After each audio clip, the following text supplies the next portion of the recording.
April 12th. This is Amy and Samir, and joined today by a special guest, Senor Andres Gallego. Ooh, thank you.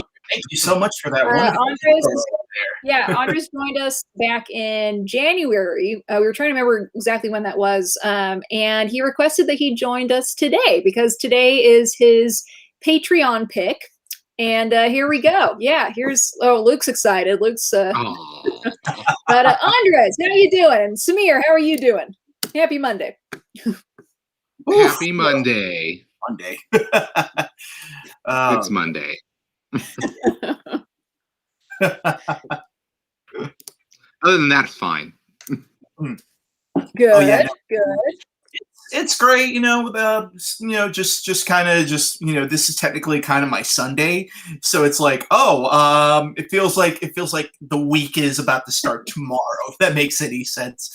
But a lot of changes. But as the chat is noticing right now, Amy, you're in a different location.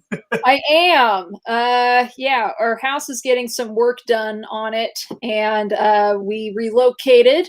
And we'll be back hopefully we'll be back on Wednesday, if not then Thursday. So yeah, I'll be here for a couple days and seeing how the spotty internet is working out. So if I'm more pixelated than usual, that's what's going on. But the show must go on. Yes, it does. Yeah, we've got a fun show today. Oh, nice roll on the R's. Thank you. I cannot roll my R's. Maybe I glitched out and it seemed like I did, but yeah, I cannot roll my R's to save my life. Look at our comments. Too excited. Luke's in the house, and Aura Sperling, I don't know if I said that correctly, says they have also worked with Mr. Deakins. Yeah, so we will once we get through our other little agenda that we do, we will be talking about Roger Deakins today for our Man Crush Monday. But let's go into our other things. So on Friday, we did a double feature for best art direction winners at the Oscars, and we did one for black and white and one for color. Let's talk about the black and white film first. This was Great Expectations. I hadn't seen this before. I wasn't blown away by it per se. I overall as a film, certainly the art direction was. I was. Great. I think any time where they have to recreate that crazy house covered with cobwebs, I mean that's the amount of work that went into that alone. But I did enjoy it, and actually I noticed that this. I guess on Friday I bought a newer edition of 1001 Movies You Must See Before You Die, and this movie is in there. So.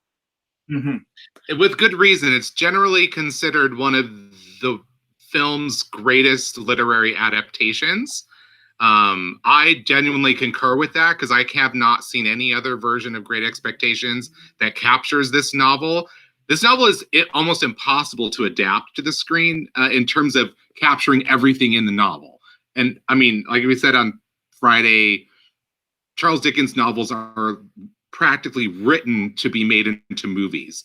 Everything jumps off of that page. Any filmmaker would read that book and instantly see a movie in their brain from reading it. That's how great a writer Charles Dickens is.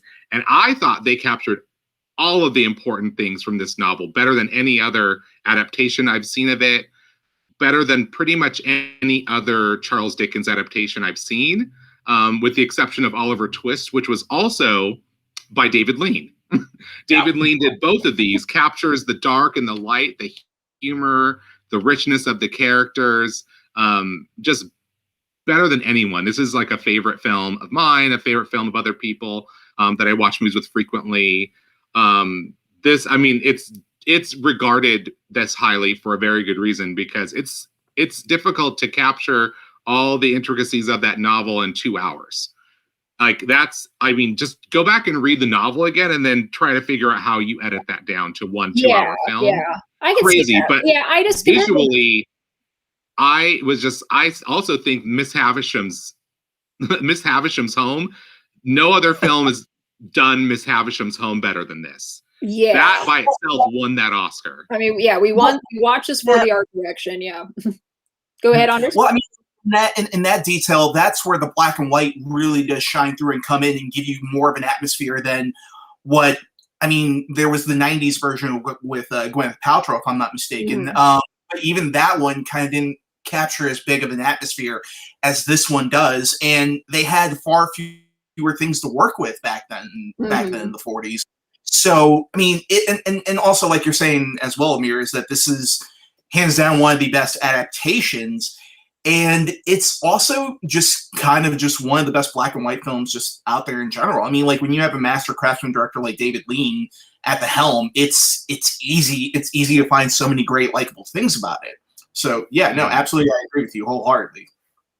Yeah, I guess I think compared to some of the other films we've watched so far this month, this hasn't. I mean, I still liked it. I don't want to be shitting on this movie, but I wasn't like, oh my god, I can't believe I haven't seen this movie. I did enjoy it. I saw it, and certainly I think a worthwhile Oscar for art direction. And would you say Would you say, Amy, that it wasn't quite what you expected? I would say it was good expectations. You know, like pretty I thought good, it was great. good expectations. Why also judge a movie like this on is like when you get to the end of that movie, how moved are you by those moments, and how much do you want for the things to work out for them? Because there's a lot of movies, like a ton of them, that give you a happy ending.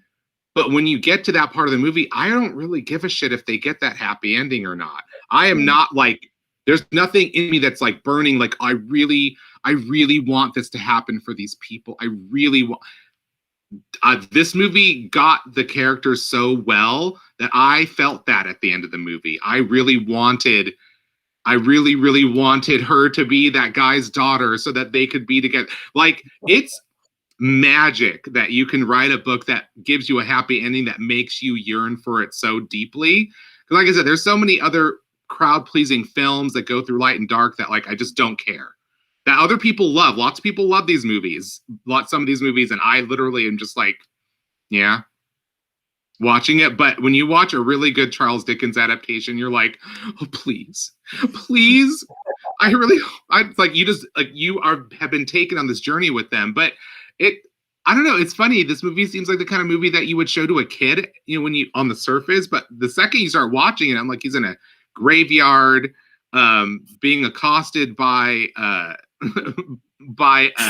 really scary convict who turns out to be one of the best people that he ever met in his life. It's oh my god, I love this movie so much. Like, I wish I still had my Criterion DVD of it. I think they released it on DVD years ago.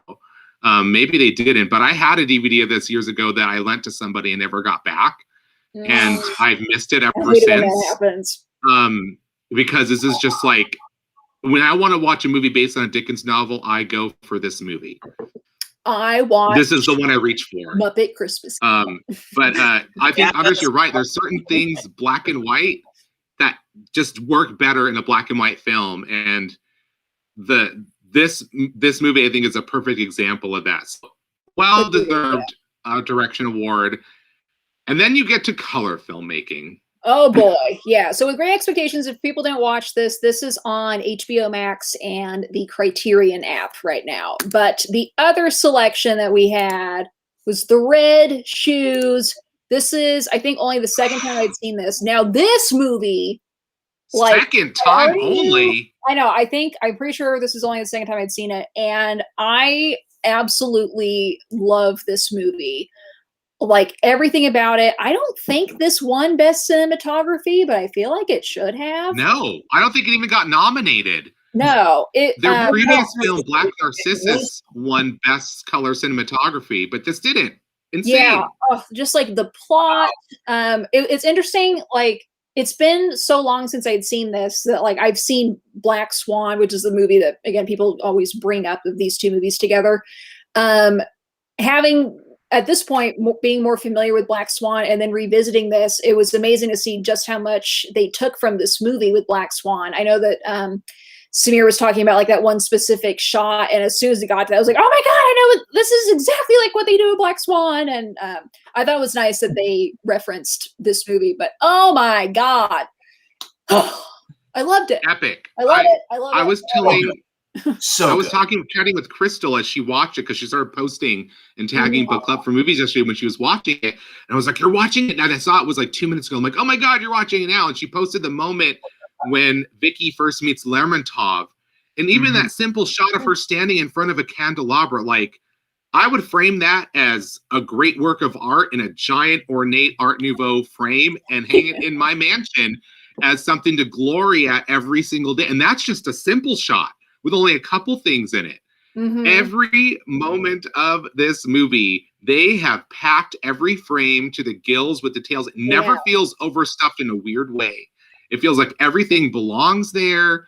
And you could stare into some of these images for at least 20 minutes and pick out all these things that are contributing to the story, contributing to the emotion of these characters, that are telling you what's going on in their minds. Like, it's so overwhelming. There's so much information there, and it's so visually intoxicating and entrancing. You don't even want to analyze it. You just want to be lost in it. You want to be carried away by it, because this world on screen, nobody will ever equal this accomplishment as far as I'm concerned in color filmmaking and art direction. Nobody will ever come close to this. Just, I don't think it's even possible give up. for anyone. Give up. I don't say give up. I say always strive to equal or better it. And that's the only way you're going to get close. And also even kind of going along with that as well too, the one aspect that I feel doesn't get nearly as much credit for is also the editing and the pacing of the film, which there are moments in this where some of the play sequences go on for maybe about 10 or 15 minutes or so. And I remember talking to one of my buddies about this, because I literally posted it up on Instagram that I was watching it, and he was like, I really liked it, but some of these sequences kind of go on a little too long. And I'm like, well, the thing is, they go on long, but there's a purpose to it. There's a purpose to when you see those two characters interacting while they're in the play, and just seeing their love story kind of blossom throughout it in like small little moments. That the more longer the sequences get, the bigger the payoff is by the very end. And that's directly contributed to just allowing just the movie to be what it is, and to allow the audience to sort of just sit there and be engrossed for more than 2 hours. Like, it was 2 hours and 15. The 2 hours and 15 flew by for me real fast. Flew by. Yeah, and it's also one of those things where, I mean, as soon as I was done with it, I actually went on like this like small little like research thing. I was just like, oh my God, I want to know more about it. And apparently Martin Scorsese himself like completely revamped and like oh my God, what's the word I'm saying?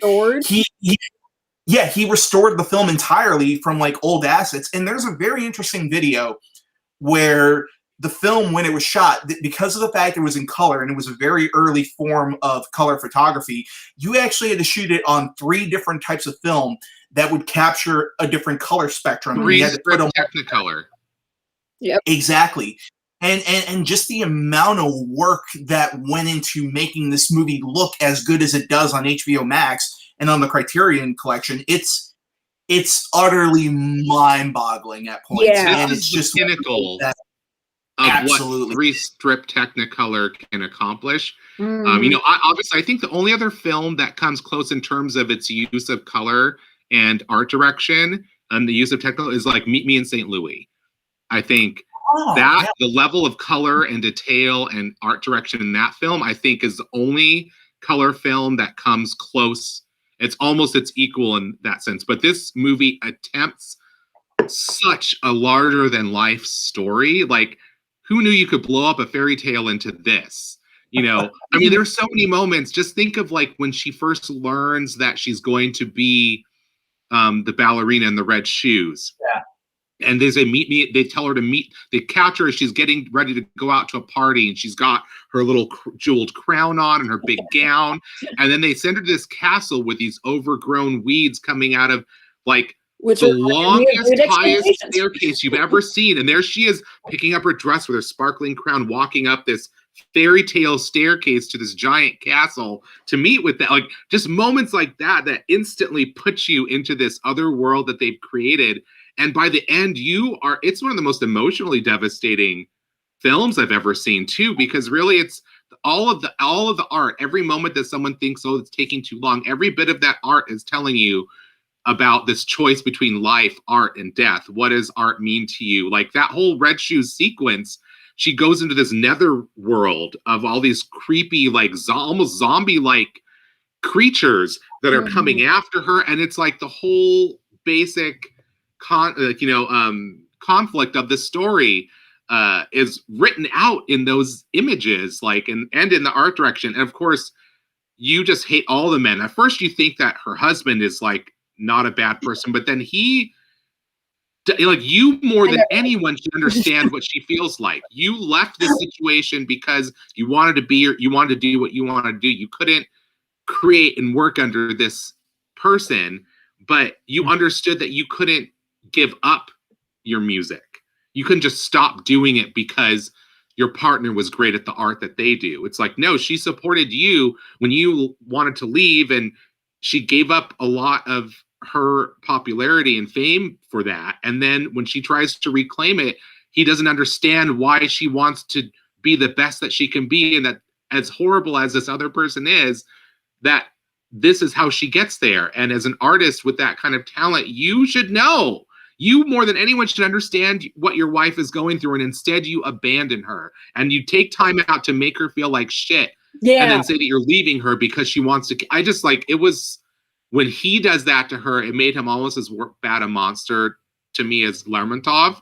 And it's just so heartbreaking. That moment where her assistant comes in holding her shoes, and you could say her assistant is just like, her heart is breaking for this girl. Like she knows what's happening, and she's like disoriented. She's so broken down that she's disoriented, and she can barely walk, and she can't even look straight. And that, like, it's making me tear up now to think of it, because it's just like you're seeing this person who is just as committed and driven by her artistic greatness as these other men, and they treated her like a rag doll.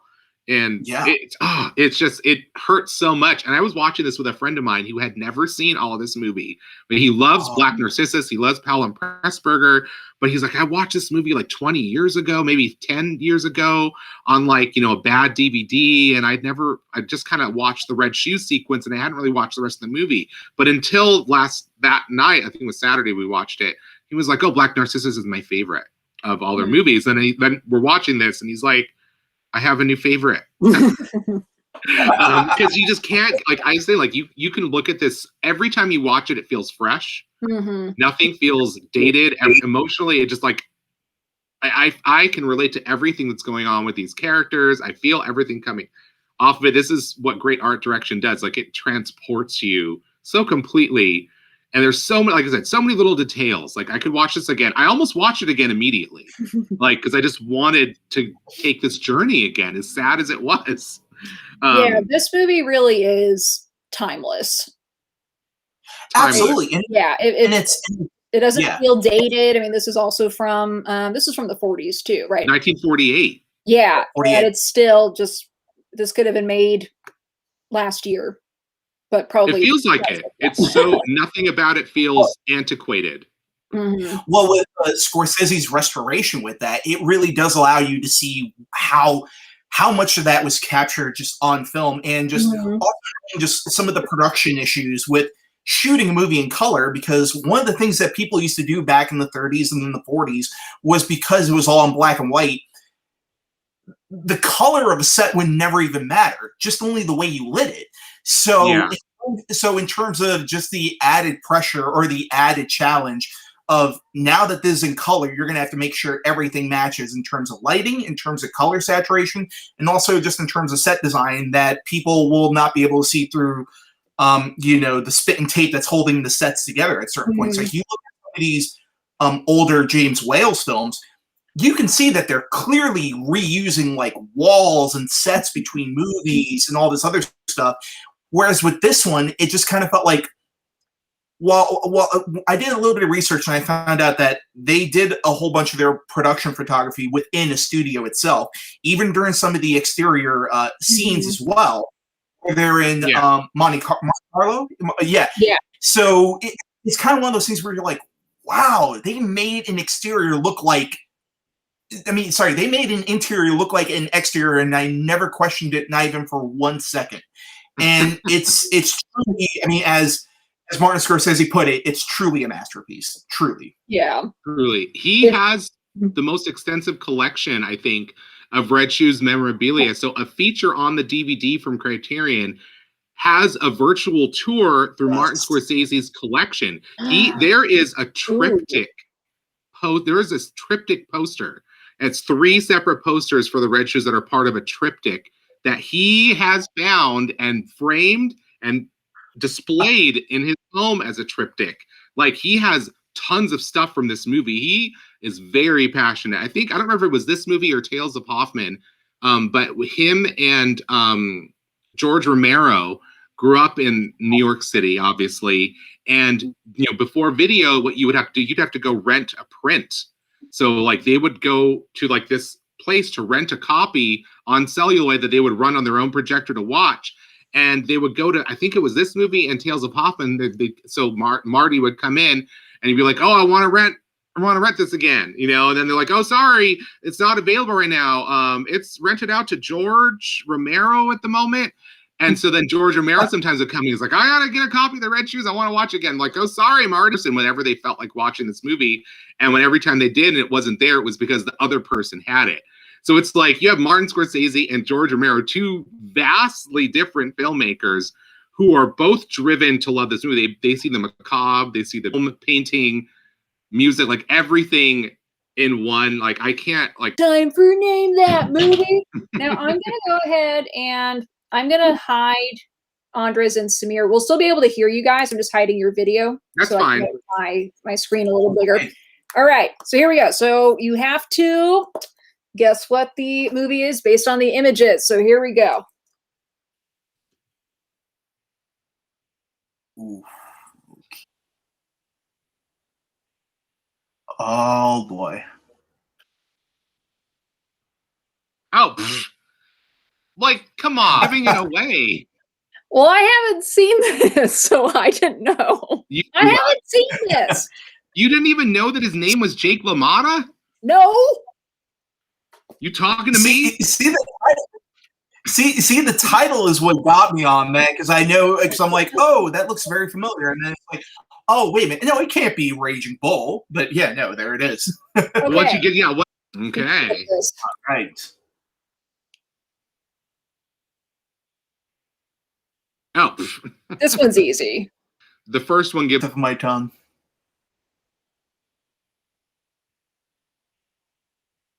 Babe, I got you, babe. How they repeat the alarm clock. The alarm clock at the end. Very nicely done. Yes, So Groundhog Day. It's Groundhog Day. Oh, great movie. Yeah, so there we go. There we go. Oh boy, tomorrow's is going to be fun. Okay, let's move on now to the man of the hour. Pretty much the most famous living cinematographer. He's someone. It takes a lot for someone who's not, I'd say, an actor or director to become almost a household name, even for people who aren't, like into movies.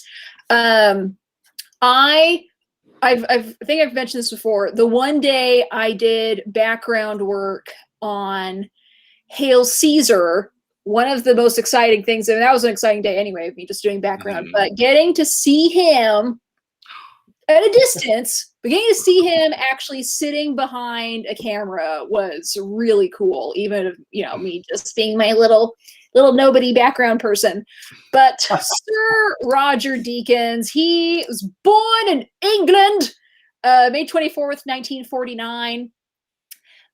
In school, he studied graphic design and eventually became really interested in photography.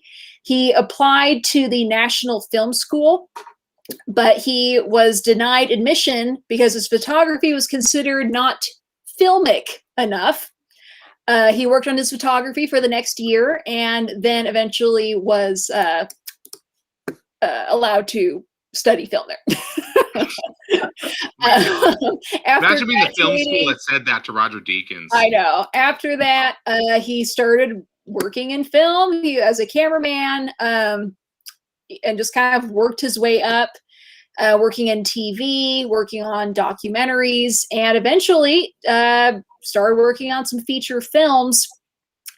He is most known for his frequent collaborations with the Coen brothers, of course, Sam Mendes, or Mendes, however you pronounce it, and Denis Villeneuve. Roger Deakins has had a whopping, I think was it 17? Wait, how many? Something like that. Oscar nominations. I called him the Susan Lucci of the cinematography Oscar category. Wait, I have to count this. Wait, 1, 2. Okay, I'm just going to read off the things he's been nominated for. Starting in 1995, Best Cinematography nominee for Shawshank Redemption. Then Fargo. Then Kundun.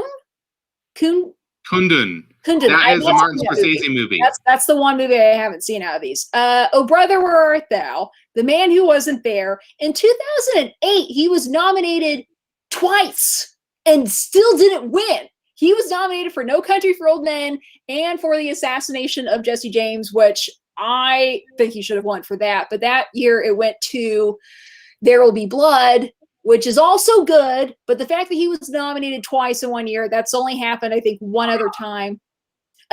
He was then nominated for The Reader, True Grit, Skyfall, Prisoners, Unbroken, Sicario, and then finally he won in 2018 and then 2020 for Blade Runner 2049 and 1917. I think everyone, clearly a long overdue win. Yeah, I thought he should have definitely won for Fargo. That was the one that was just like, how do you make a cinematographically great movie where almost everything is white everywhere you look? And somehow he creates a landscape out of, white fog and white snow, a very haunting landscape. Like, I had never seen that part of the country depicted like that on screen. That movie blew me away so much, cinematographically speaking. And I was like, it lost to The English Patient. Like, that did have good cinematography. I did, but it's like the kind of cinematography you're used to seeing in a movie like that. It didn't do anything special that you hadn't seen before. It didn't make you see the story in some fresh and interesting way. It just kind of like, here's pretty pictures for this somewhat predictable historical drama. Even though it has elements that should have made it like way more interesting, I was very bored by that movie. Fargo obviously was not boring for a lot of people, but that's a taste difference thing. Yeah. But in terms of the imagery, I felt like the imagery that Roger Deakins was really capturing in Fargo was something that we had never seen in movies before. And I'm like, how is this kind of accomplishment not taking the award? Like, we've seen a bunch of movies like English Patient win Oscars for cinematography over the last 90 years or whatever, or 70 years or however many it had been going by that point. But this was something new and different and brilliant and captivating, and it didn't win. I was like, okay, why didn't they give Roger Deakins this award? Maybe it's because some people have commented here that he's a great cinematographer, but miserable to work with. Yeah. And sometimes that is enough for people. Like, the people who you work with are the ones who vote. And it's like, that asshole? No. Like, who knows if that's what's going around in a Academy voter's brain? But maybe it explains why they waited like 15 years to give him an Oscar. Kent, if you're still watching, please comment and elaborate on that. Yeah, we were talking, it was so much going on earlier. I really wanted him to elaborate on it, to hear, I want stories. I want stories from anybody who's worked with him. Please share.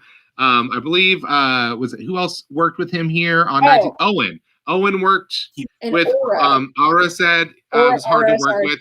Yeah. It was like sort of a exacting taskmaster kind of person. Like, I know the shot can be perfect if you just move your damn hand kind of person. Yeah. Or is he just like mean, or is he a perfectionist? Because I'll let it slide if he was just a perfectionist. yeah, I'm curious, and I'd love to hear that. Also, yeah, that's also like a big difference here and there is that some people, they can get a little annoying when it comes to like, having to set up for, the 40th time. There was one movie that I worked on back in 2009 that it was one of my favorite. I'm not going to say it out loud, but it was one of my favorite directors, and just the experience of working with him was just like so miserable. And then when I saw the movie, I was like, oh, there was a point to all this. So there is that juggling act of like, for lack of a better word, winning cures everything. When you see that the madness kind of led to something that was great on screen, as opposed to, like I was just being an asshole just to be an asshole. But yeah, no, but as I hope I'm pronouncing this right. Aura? She was saying that he's a perfectionist. Mm-hmm. So, well, perfectionists can get irritable when people aren't obeying his rules of perfection, So it's like maybe on top of being a perfectionist, it's the way he's talking to people, or is it maybe just the fact that he's a perfectionist? I literally body slammed into him on set. Oh, damn. Oh, wow. Well, he's pretty handsome. I accidentally turned it into a hug, Body slamming into him, I guess. Laura. Mm-hmm. Like, what was it, like in a Almost Famous? Your aura is purple. Granted, I haven't worked with him I love you. Capacity. That would certainly be an honor. Yeah, I don't necessarily mind people who are perfectionists. I can see how it can be stressful for other people involved, but like, look at the end result. I don't know. I admire a lot of people that, like Prince. Right. But, it's a different experience if the person is cruel in addition to being a perfectionist. That they're getting the results by being going about being a perfectionist. Yeah, it's like it's annoying in the moment to have to like move a quarter of an inch back and forth. Smile this much. Like how many little things do I have to keep changing? This is taking forever. That I can definitely at the end. I'm like, you know what? It's all there on the screen. That I can understand. But that also goes into the question of how much does that play into the Academy choosing one of his works or not. Personally for me, I think it's more of a case of it took the Academy a long time to sort of get in on the frequency that something like a Deakins would be appreciated for. Like you're saying with Fargo, that was a black comedy back then, and I'm not sure people were more readily just more readily willing to accept something that kind of a mishmash of a tone. So probably with Fargo, it was one of those things. While they nominated it for Best Picture, I believe it was one of those that they were not necessarily comfortable with letting it win, if that makes any sense. Which by the time that, it did get Best Actress that year though, and Best Screenplay. Yes. They won Best Screenplay and it won Best Actress. So the Academy wanted to give it something. It's just odd that they chose that one. Not like I understand, like you didn't want to give it Best Picture because you don't feel comfortable with that type of movie yet, but you couldn't deny how great it was. Well, why did you draw the line at cinematography? You acknowledge the writing and the acting were, award winning, and the directors were nominated. They were nominated, like it got all the major nominations. But why is that the one that you're like, you know what? No. Maybe they were just feeling nostalgic and wanted the movie with sand dunes. Reminded them of some other movie with Juliette Binoche is the one we want to win the Academy Award for cinematography. Damn you! But yeah, Roger Deakins. It's guaranteed that you have seen at least one movie that he has shot. His list goes on and on. I just read off the things he was nominated for, but the man has 87 acting credits. And then another big thing that he does is that he's also he provides consultation for animated films and Oh, their cinematography in that. So he also worked on things like Rango. The other names are escaping me right now, but other animated films, they have brought him in of like, does this look good? You know, like, because they have to do cinematography for that too, even though it's, yeah, but oh God, he's done so much. I mean, he did Sid and Nancy back in the 80s, 1984, I think was one of his first big ones, but yeah, he's been doing this for a while. He's got range too. I think like the oh yeah, that's right. Oh, and yeah, he worked on Wall-E too, as far as the animation goes. Yeah, and another animated movie that has great cinematography. So today's movie is Blade Runner 2049. Now, Andres picked this movie for us today as one of our Patreons, and the only criteria that we gave him was just saying like we're doing. It has to have won an Oscar. So he didn't know that we were going to turn this into a Roger Deakins day, but what was it about this that made you pick this movie? Well, honestly, it kind of all sunk up. It was Roger Deakins as well too, with his cinematography in this. I mean, this is one of those films that the minute I saw that first, not the teaser, but the first trailer, my mind was blown. It was like, holy crap. I'm a huge fan of cyberpunk, and I'm a huge fan of what Ridley Scott did with the original Blade Runner. Like, for the longest time in college, that was my biggest attempt, was to make my apartment look like Ridley Scott's Blade Runner for the longest time.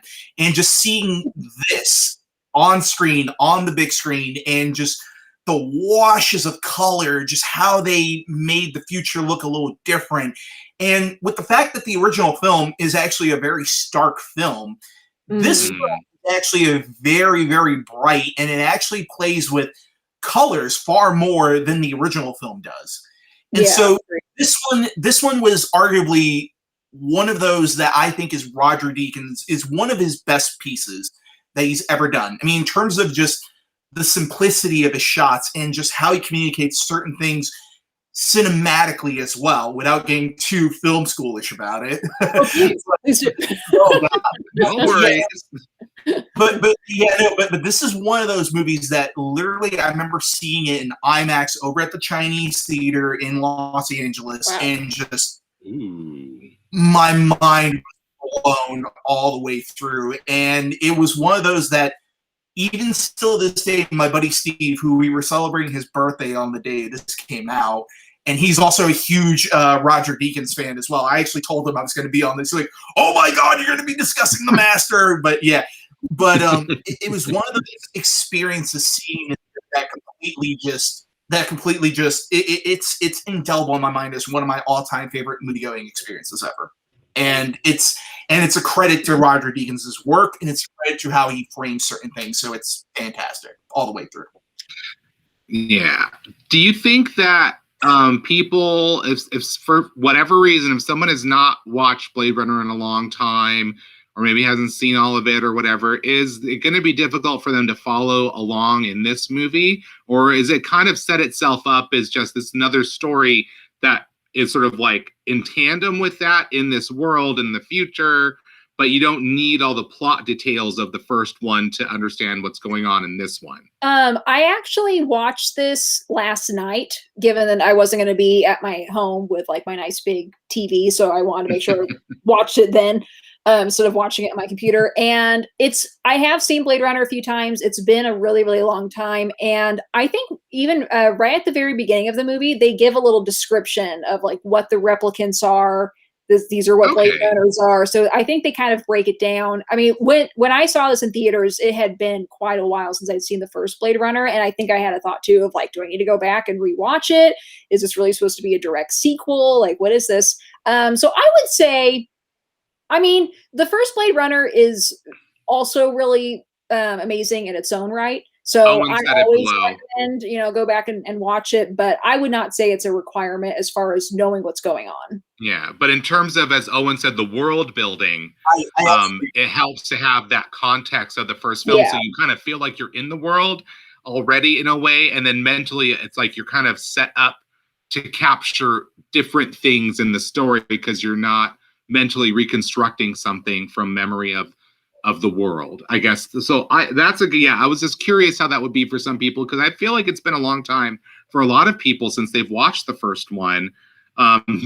They get to see what Sean Young was like before she became known as violently insane in Hollywood. Like, I don't remember exactly how that came to be, but she's got the Joan Crawford shoulders in the first one. There's a lot to love beyond just the basic things that you're supposed to love about it. So I'm probably going to add it, because it's literally been more than 10 years since I watched that movie. So I think I'm going to make a double feature for myself today and watch both and watch them in order, just so I don't know. Let's see if that feeling, it creates something new. You know, we're all about experiences. We're creating experiences for you. Well, granted, I think we gave you the best double feature you're going to get almost anywhere with Great Expectations and The Red Shoes. But, you know, I think my double feature tonight is still going to be pretty good. Well, you better make time for it, because this movie alone is about 2 hours and 45 minutes. Wait, 2 hours and 45 minutes? It's long. This one's long. It's long, but I will say one thing is a lot of the 45 is actually the credits as well. I mean, because I actually timed it out, where it was like it's like I think about like 2 hours and 30 or so, but it's long, but it's one of those like The Red Shoes, where it's like every single bit that they give you in there adds to the overall story, and you don't feel like there's a moment where you're like, oh, you're not getting something right here and there. Like, there was actually an even longer version of this movie, according to Villeneuve. Oh, I believe it. God. Yeah, and it's one of those where it's like you know, what they cut out was mostly just breaths and, you know, smaller sequences in there and stuff like that. Just not big things that are important to the plot. It's not a Snyder cut scenario where it's like, oh my God, they cut out this entire plot line that cut out an hour and a half. So go. Snyder cut. Oh no. But what I was about to say was, with this in particular, it's one of those where I agree you don't need to have seen the first film, but knowing what happens in the first film does add to the experience, but it's not required. And also, if you watch this film first, there is a particular mystery in the first film that does not get spoiled in the sequel. So it's one of those that if you watch the second one first, you can go back and you can watch the original and you'll have a very similar experience. And it's not one of those sequels where it's like highly dependent on you to have seen the first. Like, I think what James Cameron said best was, a good sequel should never require you to watch the original. It should just require you to just get on board with where the movie is currently, and if you want to go back and watch the original, it'll only add to the experience, but it's not required. And also on top of that, I see some people here also saying, make sure you watch the final cut for the first Blade Runner. Absolutely. Yeah, I think that's the one that I own. But Blade Runner 2049, of course, won Best Cinematography. It also won Best Visual Effects, and it was nominated for sound editing, sound mixing, and nominated for production design, which I'm not sure what it was up against that year, but the production design in this movie is phenomenal. Just to piggyback off of, you know what I think won that year? Wait, it might have been, The Shape of Water won. Oh, you know what? Well, production design. That's great. Yeah. I did have good production design, but, you know, Amy knows how I feel about that movie. I do know. Oh my God, do you hate it? I have many issues with that movie. Yeah. I do not need I do not need queer love represented by woman and fish love in a movie. I think we should have progressed far enough that I don't need the allegory of interspecies sex to explain just how we should accept everybody who loves. Like, that's just the tip of the iceberg. I love that director. It was really just the concept of that story that bothered me a lot. But the production design was really beautiful in that movie. Although I have a feeling from what I've seen of Blade Runner 2049, that maybe this one should have won that award too. You know, I know. It's still Crystal's like, water, you're still but on. I think, yeah, we're still. We Hey, have a lot to talk about. Okay. Yeah, we're still going. Lot. There's 3 people talking about 3 movies. Yeah. But if you didn't, okay, so Blade Runner 2049 is on HBO Max. Please check it out. See Roger Deakins winning his first Oscar. Finally. Of course, then he went on to win for 1917, which is also like, oh my god, cinematography in that is just like, there was no contest with that. Tomorrow for Director Tuesday, we are going to be talking about Bob Fosse and one of Samir and I's all-time favorites, Cabaret. I may or may not be dressing up, so don't make fun of my costume. Well, obviously Cabaret, another one of those like greatest of all time type of movies, revolutionized musicals.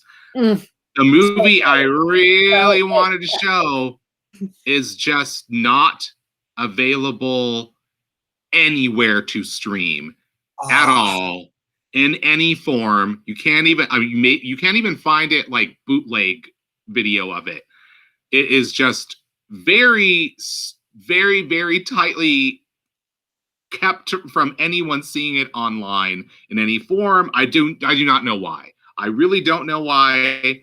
That movie is all that jazz, and it's just I don't think any new musical has really, except for Little Shop of Horrors, has equaled it. Like in terms of like taking the musical forward to a new place and making something that's worked as a musical and is at the same time not just satirical but sort of analyzing it. But Cabaret, Bob Fosse made the few movies he made took musicals to a new and different place that nobody else had done before. And Cabaret is like we'll talk about it tomorrow. Well, yeah, I was gonna say, and just real quick, I love Cabaret as well. And since we're talking cinematography today, we just have to give a quick shout out to Jeffrey Unsworth for Cabaret. He's freaking incredible. So anybody who's not familiar with his work, Cabaret is his masterpiece. But the other bigger thing that he did was Superman the movie as well, and just that haze and Murder on the Orient Express. Oh my god, yeah, that one. Not the original, not the new one, right? The original. He was the cinematographer on the original. Yes. And it's gorgeous. Mm-hmm. Absolutely, yeah. So, no, big shout out to that guy. Well, big time, yes. Thank you guys for watching today. And thank you, Andres, for joining us today and for picking this wonderful movie. Everyone, please watch it. Join us tomorrow when we discuss it. Moving on to director Bob Fosse. Please check out our Patreon. Link is over in the comments. And yeah, hope everyone has a wonderful rest of your Monday. We'll see you guys tomorrow. Cheers.